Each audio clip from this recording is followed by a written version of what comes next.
2030आव UPPLआ गाव हारसिं सरकार जानो हानाय MCLA मोनगोन आरो रावखौबो लोगो लायालासिनो जों सरकार दागोन। फैबाय थानाय 2030आवहाय UPPL हिसाबै सरकारखौ हारसिङै दाफिनगोन बेखौ प्रमद बर' बिथाङा गोख्रोङै फोरमायथिदों। आं बिदिखौबो आबुं होनो थांगासिनो दं आरो बेजों लोगोसे थांनाय समावहाय BTCनि जे इलेक्सन बेवहाय मानो जेननो गोनां जाखो सोरनि थाखाय बेखौबो खेंसालियै फोरमायदों। फैब्ला जों भिडिअखौ नायलांग्रोनि। 2030आव UPPLआ गाव हारसिं सरकार जानो हानाय MCLA मोनगोन आरो रावखौबो लोगो लायालासिनो जों सरकार दागोन। थांनाय बिसायख'थियाव माखासे षड़यन्त्रनि गेजेरजों UPPLखौ फेजेननाय जादों। जोंजों थाफाग्रा, जोंजों सरकार सामलायग्रा, जोंनि साखाथि फाखाथि थाग्रा माखासे मानसिफ्राबो हेंथि माखासे थासारि सोमजिहोनानै जोङो थांनाय बिसायख'थिया गाज्रि जानो गोनां जादों। नाथाय रायजो राजाया जोंजों दङ। जोंहा भटआ खमायाखै। जोङो एबारबो 1% भट आरो बारा मोनदों BTCआव। UPPLनि भटआ मालाबा खमायाखै रायजोफोर। बबेयावबा 200, बबेयावबा 150, बबेयावबा 500, बबेयावबा 1100, बबेयावबा 800 बेबायदियाव जों माखासे समस्थियाव जेननो गोनां जादों। नाथाय जोंनि थांखिया बेनो जे गोलाव बोसोर सोमावसारना फैनायनि उनाव दिनै BTR एकर्डआ 100% इमप्लिमेन्ट जानांगोन। BTC एकर्डनिबो माबा थालांदोंबा बेखौबो जोङो इमप्लिमेन्ट खालामनो थाखाय खामानि मावगासिनो दङ। मुंख्लंफोरनि थाखाय अनसुंथाइ होनाय हाबाफारिखौ जोङो 5 बोसोरावनो 80% मावफुंलांदों। बिनि अनगायै जायफोर जोंहा MDBनि न'आव फैबाय बिथांमोनाबो प्राय गासैबो जेसेबां मोननांगौ रिहेबिलिटेसनखौ मोनदों। केस माखासे उइथड्र जादों। जोंहा माखासे फरायसालि गायसननो हादों।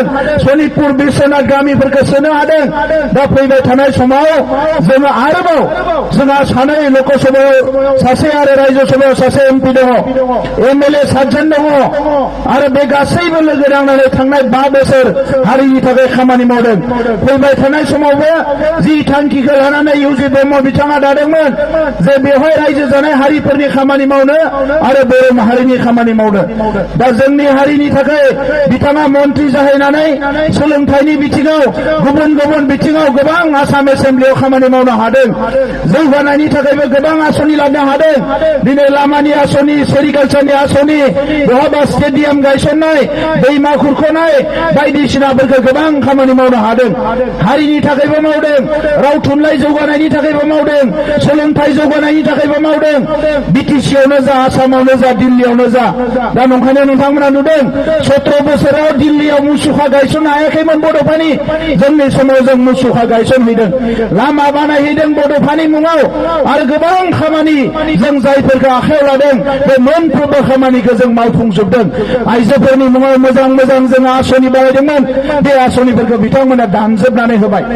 दा बे फैसाफोरखौ साप्लाय होनानै जागोन। सिगांनि नंखाय साप्लायफोरनि बिलफोरखौ होनो हमबाय। बै समाव जोंखौ बखिदोंमोन। बड'लेण्डखौ फानबाय, हारिखौ फानबाय। दिनै बिथांमोनखौ नाय, जाय बिथांनि दैदेनगिरिनि उनथिं गसङो बियो जोंनि ओनसोलनि नङा, जोंनि हारिनि नङा, जोंनि जायगानि नङा। बिथांमोननि दिनै गासैबो पलिसि बानायग्रायानो बाहेरनि गोजा, कन्ट्रेक्टराबो बाहेरनि गोजा, गासैबो बाहेरनि गोजा। 29 सा मोननानै मानो बिथांमोना दिनै सरकार दानायाव मालायनि मदद लानांगौ जाखो? जोंथ' सा 7ल'मोन। नंखायनो जों लानानै सरकार दानांगौ आरो नोंथांमोननो स्पष्ट बुंनो नाङो 2030आव UPPLआ गाव हारसिं सरकार जानो हानाय MCLA मोनगोन आरो रावखौबो लोगो लायालासिनो जों सरकार दागोन।